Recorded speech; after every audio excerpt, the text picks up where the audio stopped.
오늘이 그젠 좀 영상을 많이 만들다 보니까 말이 꼬이기 시작하는데 최선을 다해서 만들어 갈게요. 발타자르 그라시안의 행운을 얻는 방법 50가지. 자, 본문을 읽어보면 가능하다면 자신의 이야기를 주제로 삼는 것은 피하는 것이 좋습니다. 어떤 이는 자화자찬을 내려놓으며 우쭐거리고 또 어떤 이는 지나치게 자신을 깎아내립니다. 저는 예전에 이런 습관이 있었던 것 같아요.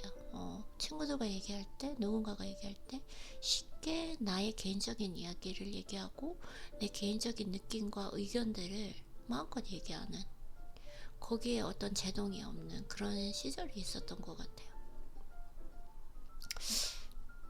그냥 그 자체가 나는 숨기지 않고 솔직한 사람이다, 나를 드러내 보이는 사람이다 라는 그 가치관도 있었던 것 같고, 그리고 좀 습관적이었던 것 같습니다. 개인적인 이야기를 하는. 근데 제가 생각했을 때는 자기계발서 아니면 다른 이런 철학책들을 읽고 내 스스로의 개인적인 이야기를 굳이 할 필요가 없다는 것을 배우게 된 것 같아요. 그러다 보니까 제가 개인적인 얘기를 하나 안 하나, 그러니까 왜냐면 우리가 대화를 할 때 의식적으로 모두 다 얘기하는 건 아니잖아요. 그러다 보니까 습관적으로 남아 있었던 부분, 개인적인 얘기를 계속 제가 통제를 하려다 보니까 정말 많더라고요. 그렇게 해서 제가 한동안 침묵 훈련을 했습니다. 저는 좀 말하는 걸 좋아하는 사람이고 하기 때문에 침묵 훈련을 한다는 게 정말 어려웠는데 침묵과 경청 훈련이었던 것 같습니다. 그래서 친구가 얘기할 때, 아니면 학교에서 수업 시간에 개인적인 그 질문에 대해서 발표를 할 때 그냥 이론적인 부분만을, 필요한 부분만을 이야기를 해야지, 나의 개인적인 이야기, 나의 개인적인 감정을 그런 공적인 자리, 그리고 또 사적인 자리는 마저도 친구들과의 자리겠죠? 할 필요성이 없구나. 왜 그러면 이 책을 읽어보면 두 가지 행동 모두가 부끄러운 행동이며 그 이야기를 듣는 사람을 고통스럽게 만든다. 그래서 공적인 석상뿐만 아니라 사적인 자리에서도 자신을 이야기거리로 삼는 행동은 삼가해야 합니다. 그쵸? 굳이 나를 그렇게 이야기를 할 필요가 없다라는 거죠. 그걸 좀 배우게 된 것 같아요. 어쩌면 나 자신을 조금 깎아내리는 건 아니지만 내가 조금 개인주의 성향이 있는 사람이다라고 생각을 했고, 어떤 개인정보나 프라이버시에 좀 민감한 사람이다라고 생각을 했는데, 그런 부분들은 왜 그렇게 생각 없이 행동을 했을까, 왜 그런 습관을 가지게 되었을까라는 좀 의문이 생기긴 했어요. 그래서 다음 부분을 읽어보면 자칫 변명치 못한 그 이야기로 사람들에게 어리석은 인상을 남길 수 있기 때문입니다.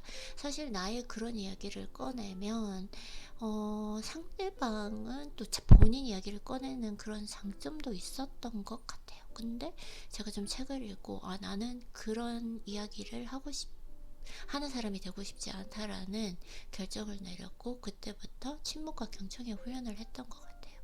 근데 되게 신기한 건, 워낙 이야기를 좀 많이 하던 사람이어서 그런지 나는 오늘 가서 한마디도 하지 않고 경청을 하겠다, 침묵 그 훈련을 하겠다라고 했는데, 침묵 훈련을 하면서 적당하게 되더라고요. 이야기가 완전히 침묵할 수는 없더라고요. 워낙 또 이야기를 이렇게 꺼리낌 없이 하던 사람이어서 그런 걸 좀 느낄 수 있었고, 지금은 어느 정도 어떤 자리에 가서도 쉽사리 그냥 아무렇지 않게 개인적인 이야기는 하지 않는 것 같아요. 네. 그래서 다음 부분을 읽어보면 이것은 타인에게도 마찬가지입니다. 누군가를 무작정 치켜 세우거나 또는 무시하는 실수를 범할 수 있기 때문입니다. 이를 결코 가볍게 생각해서는 안 됩니다. 어리석은 사람일수록 한번 불길에 휩싸이면 쉽게 빠져나오지 못합니다. 그래서 오랫동안 조금 침묵 훈련을 했었는데 내가 또 침묵을 하게 되면 자동적으로 경청 훈련이 되잖아요. 그래서 그런 부분도 많이 생각을 하게 되고, 쉽사리 나의 개인적인 이야기를 누구에게 얘기를 하지 않고, 물론 또 이런 개인적인 얘기를 나누는 사람들과 하는 건 좋을 거라고 생각이 들고, 하지만 개인적인 얘기를 하지 않고 그렇게 됨으로써 쉽사리 타인에게도 개인적인 질문을 하지 않게 되는 것 같더라고요. 왜냐면 상대가 그 질문에 대답을 꺼려할 수도 있는 거고, 본인이 어차피 얘기하고 싶은 것이 있으면 얘기를 할 테니까요. 그래서 이 부분들은 지금 생각해보면 훈련한 지 오래되었는데, 특히나 학교 수업에서 예전에는 너무 꺼리낌 없이 그 교수님의 질문에 대해서 너무 정직하다고 해야 되나?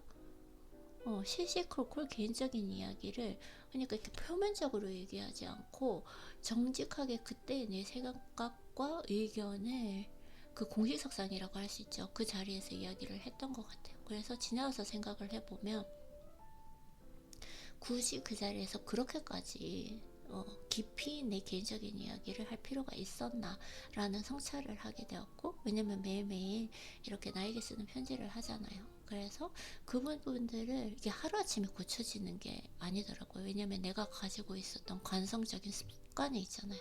그 부분에 대해서 개인적인 얘기를 하면은, 왜냐면 그 습관이 있기 때문에 제가 속이 후련해지거든요. 기분이 좋아지고.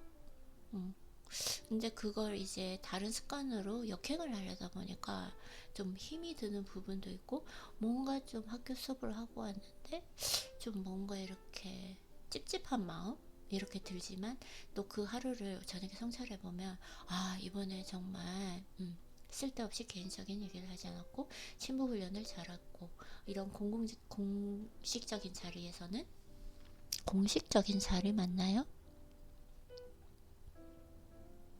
공적인 석상이라고 표현을 하시네요.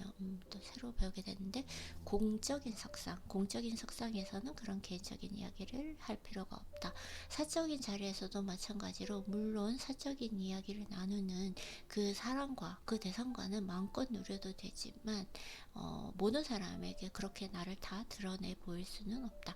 좀 예전에 어릴 때를 생각해보면 왜 그런 가치관을 가지고 있었는지 모르겠지만, 그것을 가린다는 것이 약간 뭐랄 그럴까, 진심에 어긋난다?